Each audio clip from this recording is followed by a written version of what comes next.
Welcome to the Tea of Life podcast, where we enjoy telling each adventure of life. We pray that you are blessed today as you listen to the amazing story of our personal friend, singer-songwriter Rachel Noel.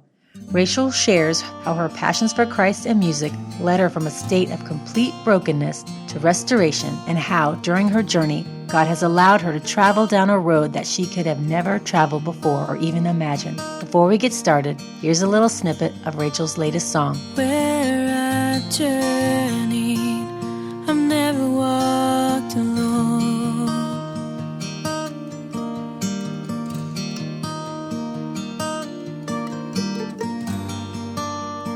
Where I've cried, daisies springing from the ground.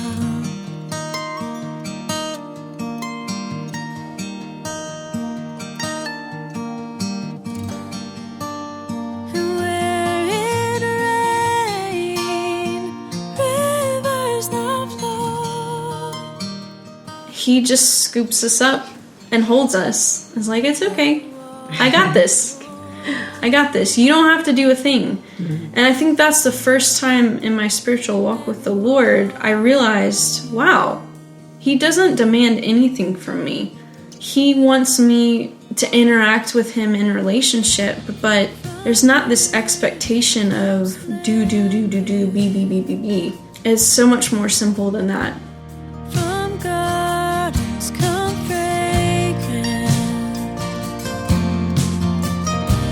It's interesting when you struggle with performance. The only way you can truly accept grace is when you realize you can't perform anymore.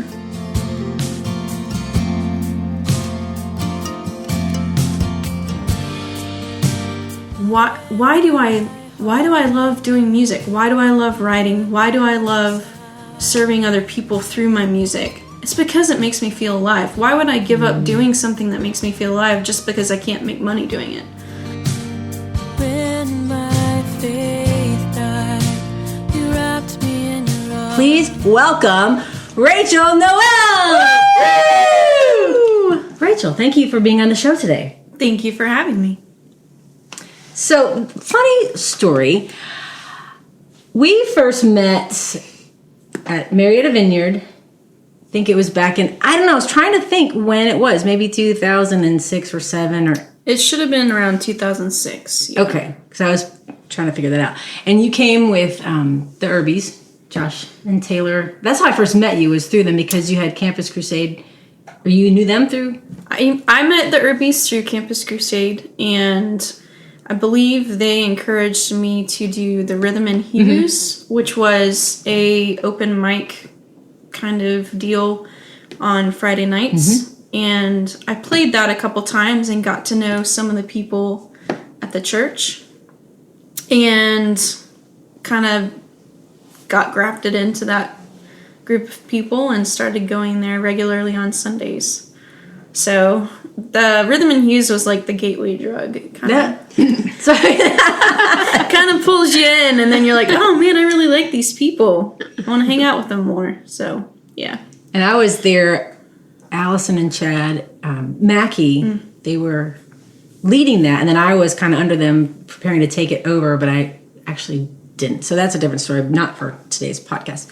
Anyhow, so we met there, and you even went to school with my brother Paul, but yes. I didn't know that until later. So. That was crazy to find out. Yeah, I was in school with Paul all of high school. I don't remember if I went to middle school with him, but we did FCA together for junior and senior year. And then I found out you guys were related, and I was like, oh, small world. The world just got smaller. Yes. So, and I was just thinking about the early memories of you. You just had this passion for guitar and music and being on the stage, and you just were very natural. It was just very natural. You sit on a stool, get your guitar, start playing songs, very heartfelt. You know, and I liked your lyrics, and I liked how you expressed story through song. And I was thinking about, your eyes shone bright, you had a passion, it was very evident, and you're always excited to play. So that's what I remember you. And then fast forward, I don't remember then when I met you at VCC. Like I had... Probably the women's retreat. So I started going, Vineyard Community Church. I'd only been at the church for a couple weeks, and I just decided, after being invited to the women's retreat, I just decided to go for it. And I'm really glad I did. I fell in love with everybody there, and I've been there ever since. April kept talking about Rachel, and she kept saying how she wanted to interview Rachel because of her passion for playing guitar and singing. And I've been on board with this, and she's mentioned it weeks ago. And then she went on to talk about how awesome you are and how awesome your music is. And then one day she just happened to mention that you play at a coffee house. And it just clicked at that moment. And I said, wait a minute, are you talking about Rachel Noel? Yeah, And she said, yes, I am. And I said, oh my goodness, I totally know her. Yep. So Rachel and I, we went to Mount Perrin North together years ago when we went. It's been probably, we left in 2006. So it's been 11 years since we left. And I know that you were just little, like we kind of watched you grow up. Your mom, Jane, and us have been good friends for a long time. I don't really see her that often anymore because we're not in the same circles or anything anymore. But it's just been really cool because I said, oh my goodness, I totally know who you're talking about, Rachel Noel. And you're also friends with my niece, Shelly. Yes. And Shelly comes and watches you sometimes at the coffee house and everything. So yeah, so it was just really neat to kind of all of a sudden draw all that together and go, oh my goodness, our world is so small. Yeah. It really is very small, very small, easy to vacuum. So I like that. thank you. I'm going to write that down. Our world is so small, it. it is easy to vacuum. And so I was cleaning up the church. Rachel was cleaning up the church. We never usually are there at the same time together. I felt like there's a Holy Spirit antenna went up. Like I was like, something is with Rachel. I need to do something with Rachel. I need to talk with her or something. And so I was outside. So sometimes I get this kind of hold on, stop, just wait a little bit. And sometimes I'm aware of why I'm stopping and waiting, and other times I'm not aware of why I'm stopping and waiting. And that was one of those, I have no idea why I'm stopping and waiting. I did kind of in the back of my mind earlier say to myself that I wanted to talk to you about doing a benefit concert for someone at VCC, but I had left the doors. I was outside the church and I just couldn't keep going. Just really felt like I was supposed to wait. So I just waited and you popped your head out. What are you doing? I'm waiting. On what? The Holy Spirit. and then I said, okay, I think you're supposed to come inside and talk. I was just thinking okay, that's it. Like God has been telling me, Rachel. And then I was like, she waiting for somebody? What are you waiting for? The Holy Spirit. So then we just sat down on the couches and started chatting. Oh, I think I told you about the podcast. Mm-hmm. And I was like, you know what? I really do want to interview you and your story. But then we got to talk more about your story when we were sitting on the couch of just us, for 2 hours. Oh, it was supposed to be at a meeting, but it never happened. That's what it was. That's why I was there. So it's kind of weird how God puts you right in the spot where you need to be. Always listen to those promptings, even when they don't make sense. Mm-hmm. So we talked a little bit about I knew you, Rhythm and Hughes. And then there was a gap when I didn't see you. And then we got back in touch at VCC. I want to talk about the gap. Because I remember when I saw you at VCC, there's something different about Rachel. It was almost like that fire. It's not the fire was gone, if you will. There was something different. Like something had changed about you and I couldn't put my finger on it. But I never asked you, hey, Rachel, what's going on? I haven't seen you in a really long time. Why are you so weird? Why are you more subdued than you were however long ago it was? 10 years. Something happened in those years. A lot happened in those years. So May of 2009, I went from having full hours at Kennesaw State and part-time work to no hours at work, no hours at school for a little bit. And there was just a complete lack of structure. And so some symptoms started coming up. A lot of anxiety was part of it. I started having really loud thoughts in my head, which I didn't know what they were. I thought it was God. I had never experienced anything like it. There's not really anyone in my life at that point that I'd dealt with anything like I had been dealing with. And so as time went on, things got progressively worse. And finally, in January of 2010, I was diagnosed as bipolar. And turns out the loud thoughts were actually my brain chemicals off, causing the auditory section of my brain to light up, even though there was no physical stimuli. So I was put on medications that leveled all my brain chemicals and took care of the anxiety, took care of the loud thoughts. Basically, it allowed me to begin healing emotionally, because it was a very, very, very dark and difficult time for the 9 months that I was undiagnosed. I ended up in the hospital close to renal failure because I believed I was supposed to fast. And my parents were out of town and came back and found me and rushed me to the hospital. And there was just a lot of silence from God during that whole process. And I thought that it was a spiritual issue the whole time. And so it was incredibly disheartening and frustrating to come to him repeatedly, doing everything I knew to do, and it just be completely silent. And the problems persisting. So it was a very, very, very difficult space to be in. And it caused a lot of really deep wounds in my heart. And it actually tore down basically every belief I ever had growing up, all the way down to the foundation. And I think the thing that kept me from taking my life was the deep-rooted belief that I wasn't supposed to do it. So what I did instead was I just self-medicated. I numbed entertainment, food. I just numbed myself in order to deal with the pain. And I got to a certain point where instead of doing what I had to do to survive, I basically just gave up doing what I needed to survive. So I kind of passive-aggressively committed suicide. But my parents, I was living with them, and they kept a really close eye on me, especially after my hospitalization in July. They made it a point to make sure I was eating and drinking. And anytime I started fasting again, my mom would force me to eat. She'd be like, nope, you're not doing that. She'd let me go a day or two and then force me to drink and force me to eat. But it was just this continuous cycle, and I couldn't go anywhere. I would try and go to the bank, and I'd hear this really loud thought, you're supposed to go to Walmart. So I'd like pull off and go to Walmart because I felt incredibly guilty if I didn't, because I was disobeying. And it just got to a point where I couldn't do anything. I couldn't make a decision. I can't count the number of times I stopped in a random parking lot, completely frozen and paralyzed because I didn't know what I was supposed to do.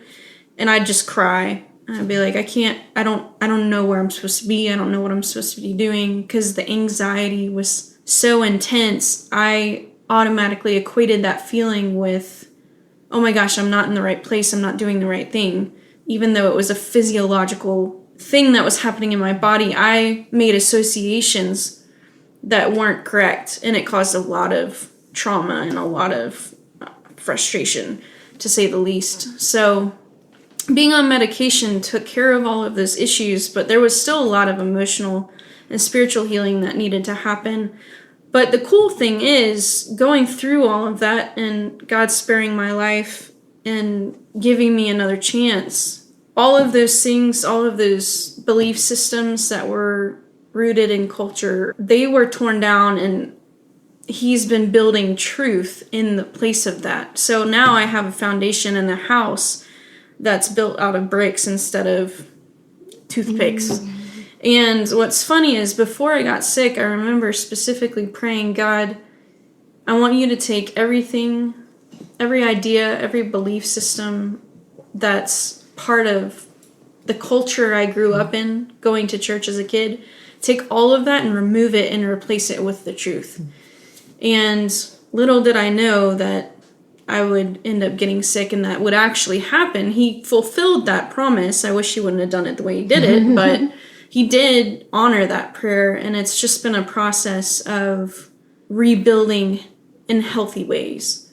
A lot of who I am today is because everything had to be so deconstructed. And it's been one of those things where you don't wish the experience on your worst enemy because it's a living hell. You don't want anyone to have to walk through that. But being on the other side of it, I wouldn't change it for anything. And I wouldn't give it up. Was there a specific time that you actually remembered asking God for that? Because I know that probably walking through that whole journey, you weren't in the midst of going, okay, I remember I prayed that and this is how God is answering it. I mean, you were in a dark place at that point and probably not even feeling like God was anywhere around. So do you remember any kind of specific time where it may have hit you? Yes, I did pray that prayer. And yes, God was faithful, even though it didn't look like he was. And he brought me through this. And now I am exactly where I prayed that I would be. 2-3 years into my recovery past diagnosis, I don't think I was even able to think that way until I had gotten to that point in my healing, because I think it was so traumatic, it took that long for me to even be able to look back at it. The pain was so close, I couldn't kind of step back and have that perspective, and the further away I got from that pain and the further into my healing I got, the more I was able to have that perspective of, oh, hey, I do remember asking. But you're right, in the middle of it, that was the farthest thing from my mind, because I just wanted to be better. I didn't even know what was wrong with me. And I think that's the most frustrating thing with an illness, is when you don't know what's wrong, you can't fix it. And so for me, the most liberating point in that whole journey was the morning that my mom called a friend who's a psychiatric nurse. I had been to the hospital the day before. My mom, behind my back, asked for a psych evaluation. They said that I was borderline needing to be inpatient hospitalized, but if I was going to do that, I would have gone straight from that ER room to a room till they placed me. And there's no telling where I would have ended up. I wouldn't have been able to say bye to my family. I didn't have a bag packed. I mean, it was going to be boom, boom, boom, no time to think about it. So we declined and went home, and I didn't sleep that entire night. Kept saying I'm supposed to be back at the hospital, and my mom didn't have any idea what to do. So she called our friend, and she was talking with my mom, and my mom asked if I would talk to Jamie on the phone. And as Jamie was talking to me, she was like, Rachel, your brain is broken. It's just like if you were to break your arm, you would go to a doctor, they'd put a cast on it, it would heal, and you'd be fine. It's the same exact thing. It's just what's broken is your brain. Mm-hmm. And she explained how all of those thoughts I had been having that I had no explanation for, how if a doctor were to take a PET scan, the auditory section of my brain would have been lit up 24/7. And so as she was explaining those things, everything clicked. I knew in that instant, that's what's wrong with me. And that's why no amount of prayer or counseling or ministry wasn't able to touch it, because it was a physiological issue. So that was huge for me, just being able to say, I can name this now. And I just remember dancing downstairs. It was like 6 a.m. and the sun was coming up, and I was like, I'm free. Like, it may be a long road recovering, but there's a way out. This isn't forever. So how do you feel that this diagnosis has changed or has affected your writing style, your music? I feel like it's given me a depth that I didn't have before. I'm able to write from a much more real place of, I've experienced these things, and when I see other people experience things, I can kind of tap into that and communicate that through my lyrics. I was thinking today, I was listening to a Business Boutique podcast, and a snapshot that she said was, as God calls you, he enables you. And I immediately thought of you, and I was thinking, like, you've been called. Would not have been the ideal way you would have chose God to bring out this in you, but he allowed it for a reason to happen, and so he's going to use it, or he'll enable it. He enables you through it, and that's so. The song that you have recorded, Never Alone, there's a line, when my faith died, you wrapped me in your arms. Can you talk about that line and in the process of what we've been talking about? Yeah, so Never Alone was the first time I really sat down and started to think about what I went through. This was probably 3 years after my diagnosis, so I had had some time to kind of gain some distance from the experience itself. And the tag of that song is it's easier to see all this beauty now. And I was just thinking about how even in those 3 years, God had redeemed so much of what I went through. And I think my track of thought in writing that line was, for all of my life up to that point, I believed that I had to do stuff for God. I couldn't do it anymore. And I remember distinctly, like it was yesterday, I was in my computer room. It was the middle of the day, sun coming in through the windows, and told God, I was like, look, if this is who you are, I don't want to know you. Like, I'm done. I'm done. If this is who you are, I'm done. And it was at that point that I gave up doing all the quote-unquote spiritual right things, and I started just numbing, because the spiritual trying really hard didn't work.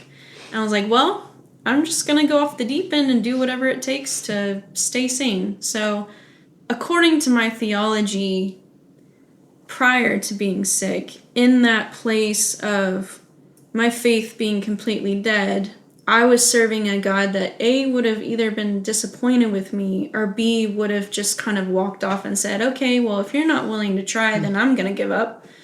And that is the exact opposite of what happened.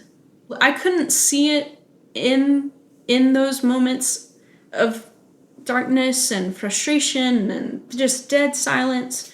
There's an illustration I read just talking about suffering, things we go through. How do we reconcile that with God's goodness? And she talks about an image of Moses being in the cleft and God's hand covering him as he passed by. And how for Moses, it was really dark in there, Right. and has no idea what's going on, and kind of like, okay, well, what's happening? But it's God's protection over us. And in that space, we are completely held and completely taken care of. And that just broke something in me that I had against God for years after I was diagnosed. I could never reconcile, how could you let me go through this and say that you love me? And that picture just opened the floodgates of my heart of like, man, like that whole time that it was completely silent and completely dark and he was nowhere to be seen, the reason is because he had his hand over me, protecting me. I like that picture. Yeah. It's just that image of like complete helplessness spiritually, where we have literally nothing to offer, and he just scoops us up and holds us. It's like, it's okay. I got this. I got this. You don't have to do a thing. Mm-hmm. And I think that's the first time in my spiritual walk with the Lord I realized, wow, he doesn't demand anything from me.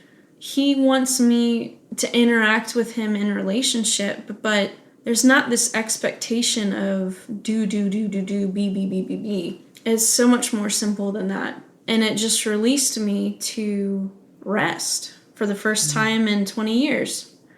And I became a Christian when I was in elementary school. So that was a long time to be slaving under that rock of expectations that I had for myself, and that I thought he had of me, when all along he never had those. That was my idea. It's interesting when you struggle with performance. The only way you can truly accept grace is when you realize you can't perform anymore. And God literally had to wipe out that performance-driven part of me. He had to annihilate it, and he did. He broke me to a point where I had to come face to face with the reality that I couldn't perform anymore. And it was only at that breaking point that I was able to see him for who he was, which is a God of pure, unimaginable grace and patience. He kept me alive. Like, I was out of my ever-loving mind.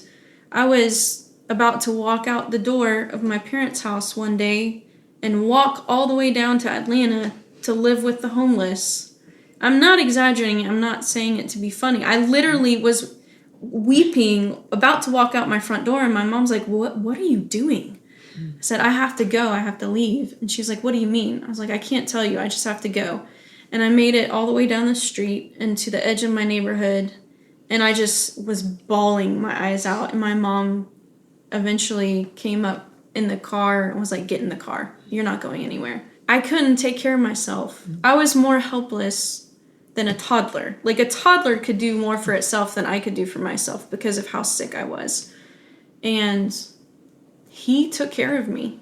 So that line just comes out of a realization that there was a point where I had nothing to offer him. And his response was, I'm just going to hold you. I think that's why it jumps out to me so much, is that you were honest in saying, you know, my faith died. Like, what I knew of you or thought of you, God, that ended. But yet but God. You know, that we always talk about, but God. He came and he rescued and he saved. And that he didn't be like, oh, you lost your faith in me. I'm not going to fix you, or I'm not going to do this. I was really convinced that that's how he was. I know the day that we talked, we were sitting on the couch, and what I saw in you was that excitement about, I maybe not be so super happy where I am right now in this spot that God has me in, but I have vision for the future, and God is opening up, you know, when you talked about your desire to do concerts. God's kind of downloaded this, what is it? I said business plan. I think we said the word business plan. So I want to talk about, I do want you to share about the women's retreat, because I think that was very pivotal. And then, you could share that first. Wouldn't you say that was kind of a big thing? That was probably the second happiest moment of my life, was the women's retreat. Yeah, so after I was diagnosed, I spent about a year or two recovering and was really wrestling with whether to finish school or not. But the Lord really encouraged me through several avenues to go ahead and finish. So I went back to Kennesaw State, got my degree as an English major, and got my bachelor's finished. And I knew I needed an income. I just didn't know full-time what I wanted to do. So I just started looking for part-time jobs. I was seriously praying about joining a nonprofit full-time. I was writing and editing for them, and it was an incredible experience. I got to do it for them for 3 years, and the founder and I had been talking back and forth about what needed to happen financially for them to hire me on full-time, and I just really enjoyed the work. I was an English major. I'm really good at writing, so it just seems like a good transition. So I went into the retreat really, really focused on that of, okay, Lord, I really need to hear from you about whether I'm supposed to be full-time or not. And it was the last day of the retreat. We were kind of just sitting around, and we had this sheet that had a Bible verse on it, and we were encouraged to just take some time to pray about what God had shown us on the retreat, and maybe some places that God wanted to take us in the future. And I was a little frustrated at that point because I hadn't heard anything about the nonprofit. It's like, man, Lord, I was really hoping you were going to speak about that, and you just have been completely silent, nothing. And so just going into that space and time, I was like, okay, Rachel, relax. Just ask him to say what's on his heart and share what he wants to talk about. And boy, did he. I was just sitting there, I was listening. I was like, okay, God, I trust you, you know? Like, I trust your heart for me. I trust that you know what I need. I just want to know what you're thinking. You know, I just want to know what's on your mind. What's on your heart. And he basically told me, you're moving to Nashville. What's funny is I thought to myself, how crazy would it be for me to just move up to Nashville, live with a friend that I knew a little bit from college. And when he spoke that, I immediately remembered thinking that. And it was so strange because there were so many different things happening in my heart at one time. One thing was, that's from left field. This is not at all what you were going you were supposed to be talking to me about this nonprofit Right, the job, nonprofit. and you're telling me something that I didn't even know I wanted that bad. It's like when he spoke it, it was an aha moment of, whoa, that's like the deepest desire of my heart, and you want me to have it. And you're telling me that you want me to have it. And so You have his permission to want that and go with that, right? yes. Like, And that's something I've always struggled with is, yeah, God gives me what I need, but does he really give me what I want? So that was crazy. And then kind of on top of that, he was like, Rachel, this verse is talking about impossible things. And it's talking about dead things coming back to life. And one of the things that died while I was sick, probably 2 years after my diagnosis, was music. I couldn't touch a guitar. I couldn't think about writing. Just that part of me completely died. And it's been in the past 2 or 3 years that God has completely revived that part of me. And there's that yearning again of, this is something I love. This is something that brings me so much life and so much joy. But the motivation behind it is different now. I think before it was all about, I just want to do this because I want to be successful at it and I love it and it'll make me happy.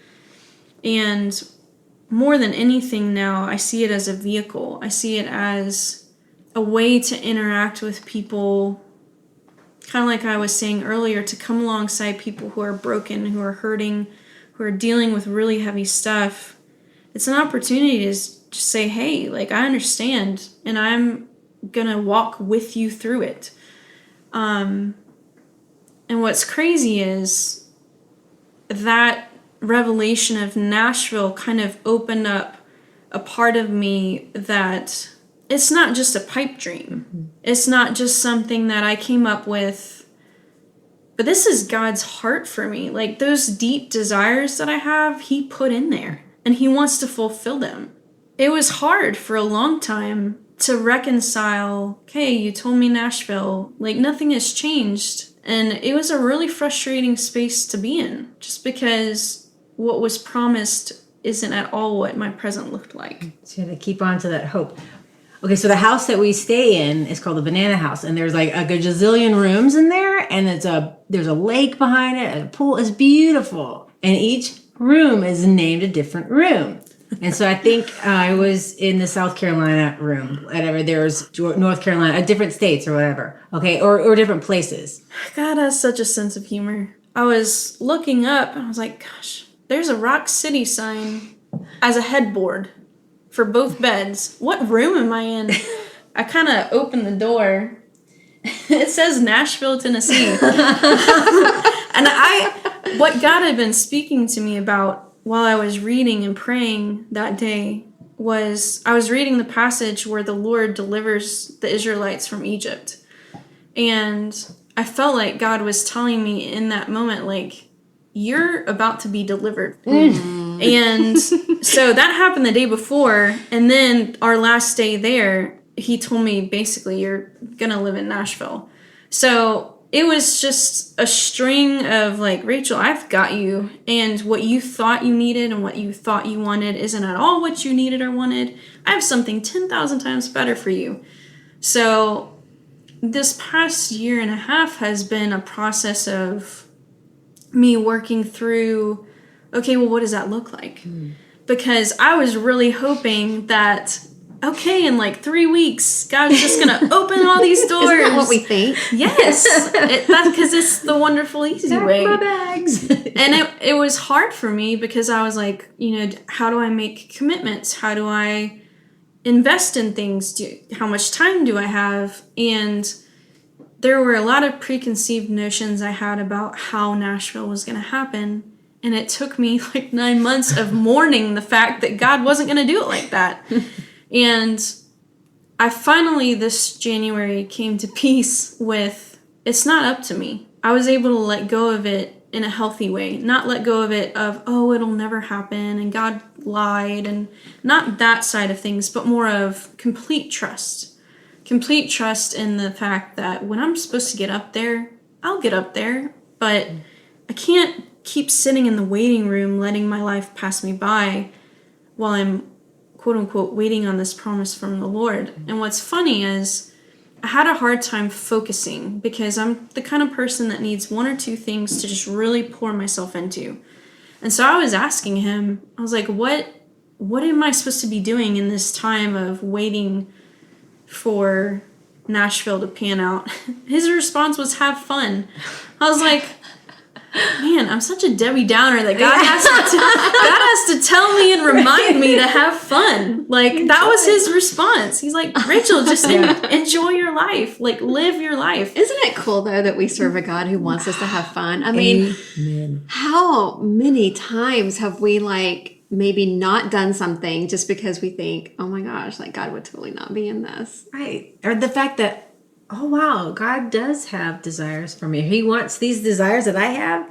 He's given to me. He gave them to me. I didn't just make them up, like you're saying. I didn't just make this up off the top of my head. He gave them to me, and he wants me to enjoy life. Right. So, I remember, I just remember growing up thinking, oh my gosh, I have to be miserable to serve Jesus. Right.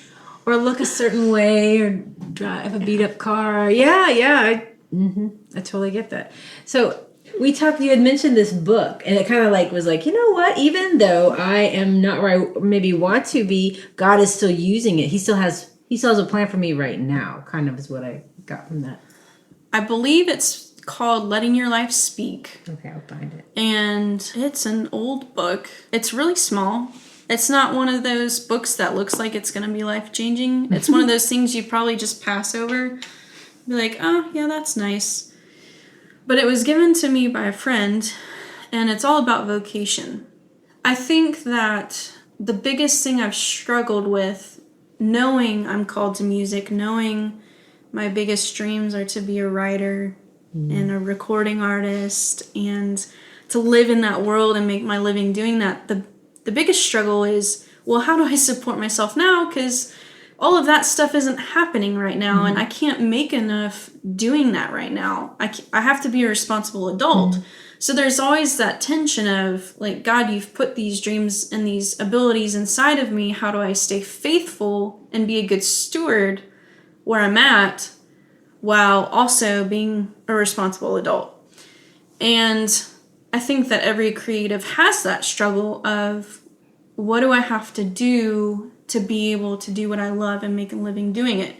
And unfortunately, the answer is, well, sometimes you have to do stuff you don't like to do. True. So I was reading this book, and a lot of it talks about how we tend to approach work from a disconnected place of who our true self is. And his argument is to take time and sit with yourself, whatever that looks like, and figure out who God's made you to be. How has he wired you? How are you gifted? What are you good at? What are you passionate about? So I really felt like as I was reading, the Lord was challenging me with the question of, what do you want? I just had this thought, and the idea for a benefit concert kind of popped in my head. The Lord, it was literally like the scene in The Matrix where Neo gets the download. Right. It was literally like that, where God just started spinning off things of, this is how it's going to be, this is what it needs to look like. He literally gave me a blueprint for everything I needed to know for that benefit concert. And God was like, Rachel, it's in you. Like, it's in you to use your gifts to help other people. What if you had a business where you do benefit concerts? You use what I've given you to help people get where they need to get.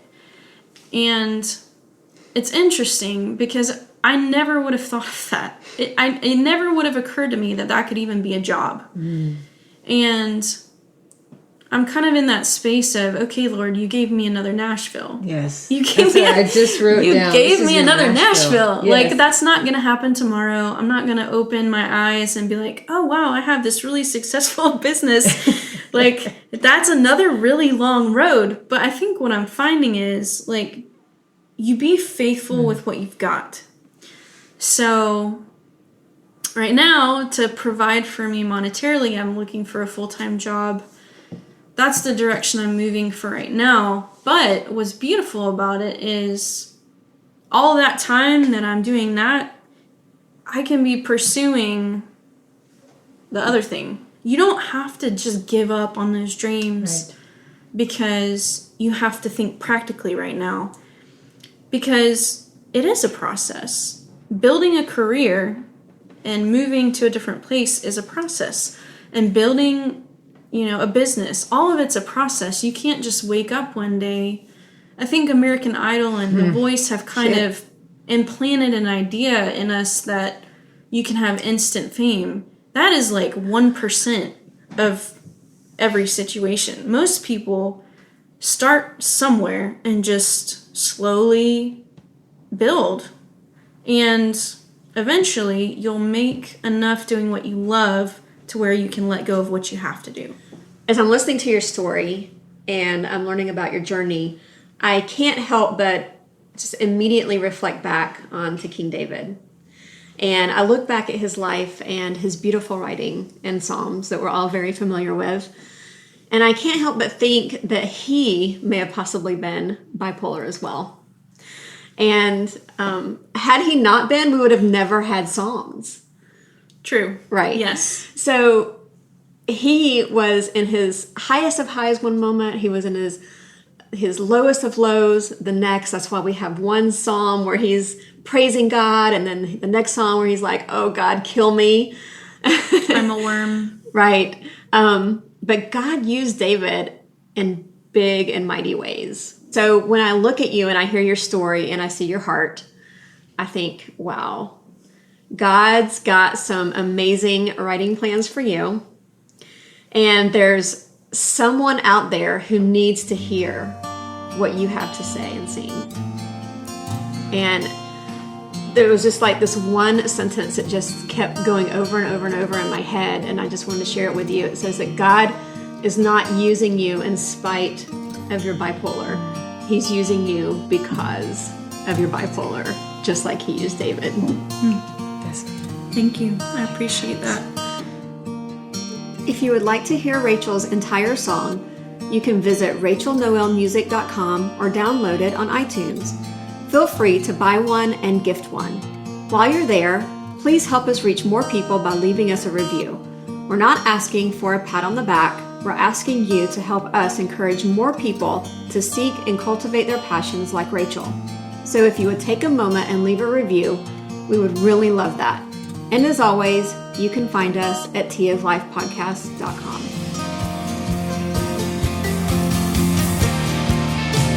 It's easier to see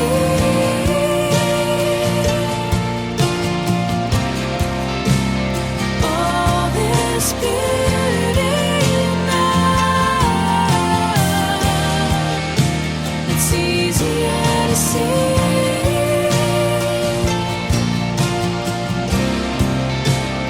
all this beauty now. It's easier to see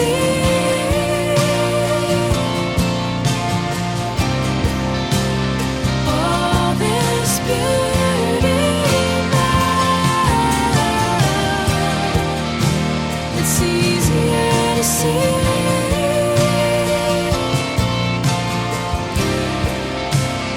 all this beauty now.